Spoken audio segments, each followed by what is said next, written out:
तो hello my dear student, आपका ज्ञान गौतम क्लासेज में आपका स्वागत है। आज हम आपके लिए फिर से एक शानदार सा वोकैब का वीडियो लेके आए हैं जो काफी महत्वपूर्ण रहने वाला है हम लोग के लिए। और यह जो वीडियो है वो रहने वाला है एंटोनिम्स के लिए। क्या रहने वाला है? एंटोनिम्स के लिए रहने वाला है, जो कि एग्जाम पॉइंट ऑफ व्यू से काफी महत्वपूर्ण होता है। और जितने भी बोर्ड एग्जाम होते हैं, या 10th क्लास के हो या 12th क्लास के हो, या जितने भी कॉम्पिटिटिव एग्जाम होते हैं, उसके लिए यह वीडियो जो है वो काफी महत्वपूर्ण है।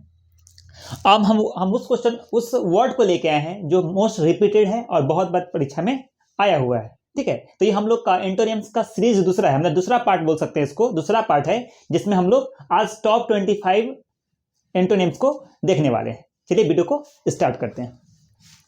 इधर मैंने वर्ड को लिखा है, इधर मैंने मीनिंग को लिखा है। ठीक है, और मैंने इसके अपोजिट को लिखा है, मतलब इसके एंटोन को लिखा है। ठीक है, चलिए हम लोग का जो सबसे पहला वर्ड है वो है कॉम्प्लिकेटेड। क्या है? कॉम्प्लिकेटेड। कॉम्प्लिकेटेड का मतलब होता है जटिल, या नहीं बोलते हैं पेचीदा। नहीं, बहुत पेचीदा है, कॉम्प्लिकेटेड मैटर है। तो कॉम्प्लिकेटेड के लिए जो हम लोग का एंटो हो जाएगा वो हो जाएगा सिंपल, बहुत सरल। नहीं बोलते, बहुत सरल हो गया। तो कॉम्प्लिकेटेड के लिए क्या हो जाएगा? इसका एंटो क्या हो जाएगा? सिंपल बोल सकते हैं। ठीक है, चलिए अब है दूसरा है कन्फेस। कन्फेस का मतलब होता है स्वीकार करना, एक्सेप्ट करना। ठीक है, हम इसके लिए यहाँ पे हम कन्फेस की जगह पे एक्सेप्ट भी बोल सकते हैं। एक्सेप्ट मतलब क्या होता है? स्वीकार करना। ठीक है, तो इसके लिए हम लोग जो इसका कन्फेस का जो एंटोनिम एंटो हो जाएगा वो हो जाएगा डिनाई हो जाएगा, या हम बोल सकते हैं इसका जो अपोजिट वर्ड हो जाएगा कन्फेस का वो हो जाएगा डिनाई हो जाएगा। ठीक है, चलिए आगे बढ़ते हैं। तीसरा है कॉम्पेयर। कॉम्पेयर का मतलब होता है तुलना करना। क्या होता है? तुलना करना। तो जब हम किसी चीज की कंपेयर करेंगे तो उसके लिए क्या हो जाएगा? कॉन्सर्ट हो जाएगा, या कॉन्ट्रास्ट। इसको क्या बोलेंगे? कॉन्ट्रास्ट। क्या बोलेंगे? कॉन्ट्रास्ट। ठीक है ना, तो तुलना करना, तो जिसकी हम तुलना नहीं कर सकते, अतुल्य बोले, नहीं मैंने कि ये तुलना हुआ। ठीक है, चलिए आगे है आपका करेजियस। क्या हो गया? करेजियस। करेजियस का मतलब होता है साहसी। जब किसी भी काम को करने के लिए आपके पास साहस है तो उसके लिए वर्ड आता है करेजियस। और करेजियस का मतलब होता है टिमिड। जो लोग क्या होते हैं? डरपोक। टिमिड का अर्थ होता है डरपोक। ठीक है ना, चलिए आगे है केयर। 5वां नंबर है केयर। केयर का मतलब होता है देखभाल करना। क्या होता है? देखभाल करना। और देखभाल करने के लिए क्या होगा? निगलेक्ट। जब किसी चीज को आप देखभाल नहीं करते हैं, इग्नोर कर देते हैं, इनकार देते हैं, तो उसी के लिए हम लोग बोलते हैं निगलेक्ट करना। मतलब केयर के लिए क्या हो जाएगा? इसका एंटर क्या हो जाएगा? निगलेक्ट। ठीक है, हम लोग का अगला जो है वो है सिविलाइज्ड। सिविलाइज्ड का मतलब होता है सभ्य। क्या होता है? सभ्य, है ना, सभ्य हो जाएगा। इसके लिए जो इसका जो एंटो हो जाएगा वो हो जाएगा अनसिविलाइज्ड। अनसिविलाइज्ड का मतलब होता है असभ्य, बोल सकते हैं, जो सभ्य न हो। ठीक है, चलिए 7वां नंबर है सर्टेन। सर्टेन का मतलब होता है निश्चित।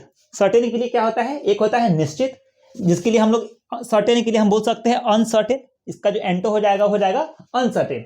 8वां नंबर है डेफिनिट। डेफिनिट का भी मतलब होता है निश्चित। क्या होता है? निश्चित। नहीं कहते ये बात सर्टेन है या ये बात डेफिनिट बात है। तो डेफिनिट के लिए क्या हो जाएगा? इनडेफिनिट। या सर्टेन के लिए हो जाएगा अनसर्टेन, मतलब अनिश्चित हो जाएगा। ठीक है, चलिए 9वां नंबर है डेड। डेड का मतलब होता है मरा हुआ। मरा हुआ के लिए क्या हो जाएगा? जिंदा। और जिंदा के लिए जो वर्ड होता है, यूज होता है, वो होता है अलिव। क्या होता है? अलिव। आगे है डोमेस्टिक। डोमेस्टिक का अर्थ होता है मुहावरा। मुहावरा बोलते हैं। डोमेस्टिक का अर्थ क्या होता है? घरेलू। क्या होता है? घरेलू। और घरेलू को जो हो जाएगा वो हो जाएगा वाइल्ड। नहीं कहते वाइल्ड एनिमल, मतलब जंगली जानवर, है ना। घरेलू होगा तो क्या हो जाएगा? कोई चीज जंगली हो जाएगा, मतलब हम बोल सकते हैं वाइल्ड। 11वां नंबर है डिपोजिट। डिपोजिट का अर्थ होता है जमा करना। क्या होता है? जमा करना। इसके लिए क्या हो जाएगा? विड्रॉल। विड्रॉल का मतलब होता है निकासी। ठीक है, आगे बढ़ते हैं। 13 नंबर में है डिस्टेंट। डिस्टेंट का मतलब होता है दूरस्थ। जो चीज बहुत डिस्टेंस होता है, दूरी का चीज होता है, इसको या डिस्टेंट। और इसके लिए हम लोग करते हैं नियर। नियर मतलब होता है नजदीक। और आप इसके जगह पे क्या यूज कर सकते हैं? फार यूज कर सकते हैं। फार का भी फार मतलब भी दूरस्थ होता है, दूर की वस्तु, बहुत दूर। और नियर मतलब क्या होता है? नजदीक। अब आगे नंबर है डायनामिक। डायनामिक का मतलब होता है गतिशील। क्या होता है? गतिशील होता है। तो इसके लिए जो इसका एंटो हो जाएगा या अपोजिट हो जाएगा उसको हम बोलेंगे स्टैटिक। स्टैटिक का मतलब होता है स्थिर। नहीं, क्या हो जाता है? स्थिर हो जाता है। इसका स्टैटिक का मतलब होता है स्थिर। चलिए हम लोग का अगला जो है वो है एक्सटीरियर। एक्सटीरियर का मतलब होता है बाहरी। नहीं, क्या हो जाता है? एक्सटीरियर, जिसको हम लोग बाहरी बोलते हैं, बाहरी, इसका मतलब होता है एक्सटीरियर। और इंटीरियर मतलब होता है अंदरूनी। क्या होता है? अंदरूनी। इसके लिए हम लोग इंटरनल भी एक यूज कर सकते हैं, इंटरनल मतलब अंदरूनी, और बाहरी के लिए क्या आता है, एक्सटीरियर। ठीक है, तो इंटरनल के लिए क्या हो जाएगा, अंदरूनी। अब अगला है इंजॉयमेंट। इंजॉयमेंट का मतलब होता है आनंद। क्या होता है, आनंद होता है। इसके लिए हम लोग बोल सकते हैं, इसका जो अपोजिट हो जाएगा वो हो जाएगा सफरिंग। क्या हो जाएगा, सफरिंग। और सफरिंग का अर्थ होता है किसी भी चीज से पीड़ित होना। यदि किसी व्यक्ति कोई चीज से आनंद में है, इसका मतलब ही कोई चीज से पहले क्या होगा, वो पीड़ित रहा होगा।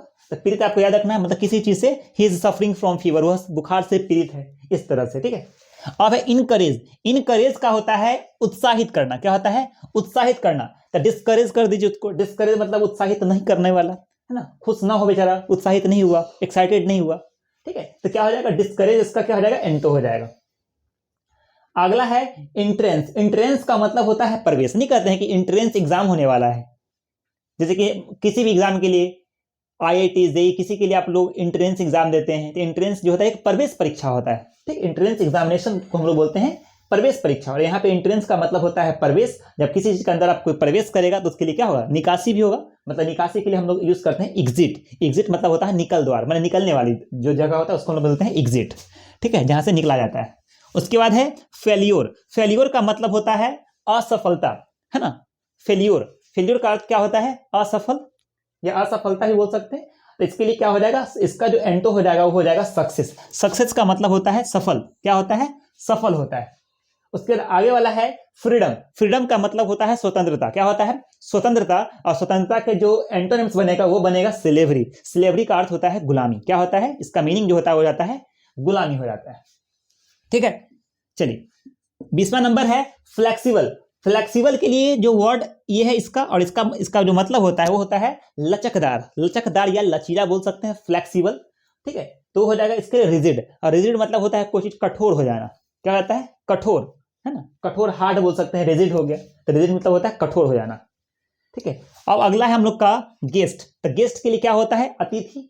अतिथि होता है जो हमारे कुटुंब बोल सकते हैं, मेहमान बोल सकते हैं, अतिथि। और होस्ट मतलब होता है इसका जो हमारे मेहमान नहीं है, होस्ट, मिजावे, मिजामी। ठीक है, चलिए आगे है हमारा